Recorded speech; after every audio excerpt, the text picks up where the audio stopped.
Today, I'll meet you in a district a little far from the tourist districts, the Pasteur-Préfecture district. And more precisely at 16 Rue Duguay-Trouin. Why at this address, will you ask me? Well, quite simply because there is a somewhat singular church there. This church, called Saint-Olaf, has a style that really contrasts with the other religious buildings in the city. Observe this Scandinavian building with its salmon pink color, its white pilasters, and its baroque dome. Unusual architecture, you might say. Indeed, and this is what makes its charm. But why does Rouen have a Norwegian church?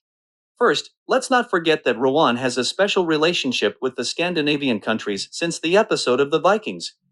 Then, the church was built in 1926 by the Norwegian Mission, next to the Scandinavian sailors' home, to provide a place of Lutheran worship for sailors on stopover. It is dedicated to the Saint and King Olaf II of Norway, king from 1016 to 1028, who was baptized in Rouen in 1014 by Archbishop Robert. It was not until 10 years after its construction that it was proposed to give the church the name of Saint Olaf. During the official baptism, on January 24, 1937, H.H. Back, then Norwegian ambassador, expressed the reason for this choice. Dit godt aha en Saint-Olaf kirke for a samle vikingene I de ag I gamlebyen I Rol. Which in French means it is good to have a Saint Olaf church to gather the Vikings nowadays in the old city of Rollo.